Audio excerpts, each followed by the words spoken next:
আসসালামু আলাইকুম, welcome to my channel Suki's kitchen থেকে তোমাদের সবাইকে স্বাগতম। সামনে যেহেতু কোরবানি চলে এসেছে, আরও এখন প্রচুর গরম, দুইটা মিলিয়ে তোমাদের সঙ্গে ঠান্ডা ঠান্ডা একটা মজাদার ফালুদা রেসিপি শেয়ার করব। আর এই ফালুদাটা কোনো রকম আমি বাজারের রাঁধুনি ফালুদা ব্যবহার করব না, আমার ঘরে যা যা আছে সব কিছু দিয়ে। তোমরা অনেকে জানো আমি কিন্তু অনেক রকমের বিজনেস করি খাবারের, তো আমার কাছে কিন্তু সেই উপলক্ষে চাউমিনটাও আছে, আর বলতে পারো সব কিছু আছে, এভরিথিং। তো চলো আমি এই ফালুদাটা কীভাবে তৈরি করবো একবার দেখে নেবে।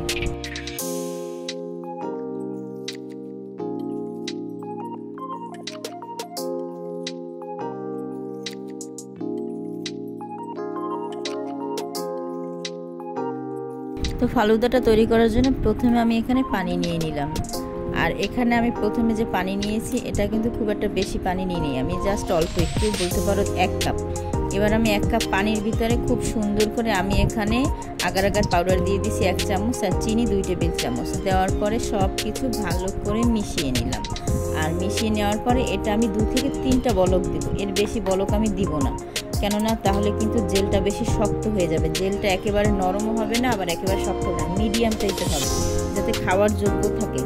যাই হোক, কথা বলতে বলতে 2টা বলে আমি ঢেলে নিয়েছি। আর এবার আমি অরেঞ্জ দিয়ে দিচ্ছি একটার মধ্যে, আর একটার ভিতরে দিব সবুজ কালার। তবে কালারটা তোমরা তোমাদের পছন্দ মতো দিতে পারো। আর কিছুটা এই জেলিটা আমি আলাদা রেখে দেব, মানে রেড কালার দিয়ে, কিন্তু আমি সেটাকে জেলি করব না, সেটা আমি একটু পাতলা টাইপের রেখে দেবো। কিসের জন্য রাখবো সেটাও দেখাবো। এখন এখানে আমি সাবুদানা নিয়েছি, আর তোমরা চেষ্টা করবে একটা ভালো মানের সাবুদানা নেওয়ার জন্য। আমার এই সাবুদানাটা কিন্তু অনেক ভালো, অনেক। আমি এটা ঢাকা থেকে এনেছিলাম, বলতে কারণ বাজার থেকে এনেছিলাম। অনেক সুন্দর একটা সাবুদানা, মানে বড় বড় মার্বেলের মতো, কোনো রকম গলবে না বা গলে যাবে না।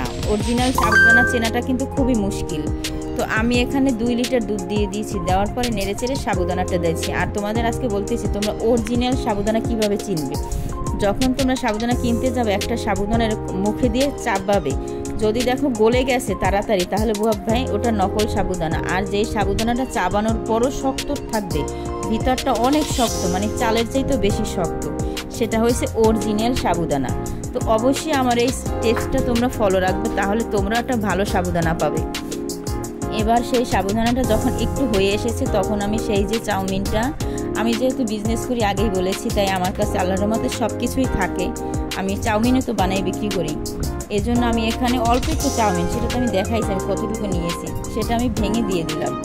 আর আগে কিন্তু বলেছি আমি কোনো রকম এখানে রেডিমেড ফালুদা বানাবো না, মানে রাঁধুনিটা নিব না, আমি আমার ঘরে যা থাকবে তাই দিই।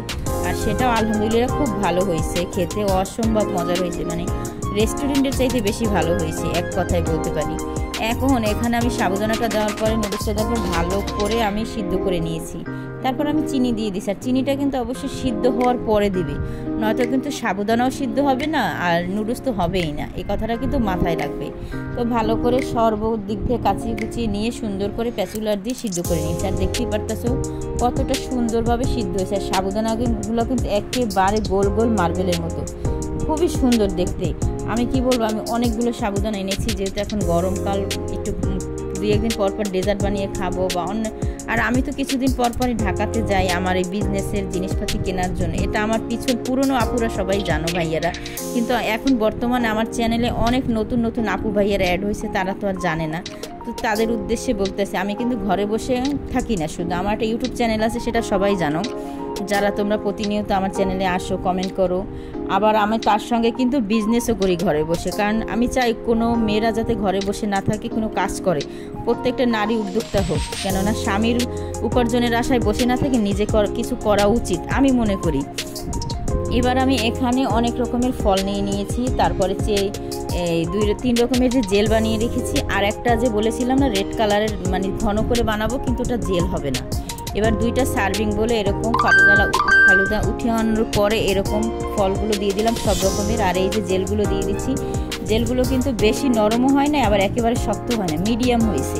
এবার এই যে আইসক্রিম দিয়ে দিলাম, আর উপর থেকে এই যে বলেছিলাম আগে থাকতে যে একটা জেল বানাবো পাতলা, সেটা দিয়ে দিয়েছি।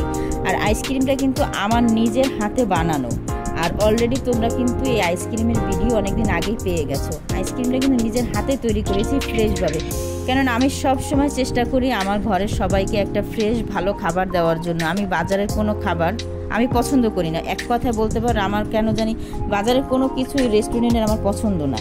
তো যাই হোক, এই ছিল তোমাদের সঙ্গে ছোটোখাটো একটা ফালুদার রেসিপি। সবাই ভালো থাকবে, সুস্থ থাকবে। আর আমার এই মজাদার ফালুদাটা তৈরি করতে কি কি লেগেছে সেটা তোমরা ডেসক্রিপশন বক্সে পেয়ে যাবে।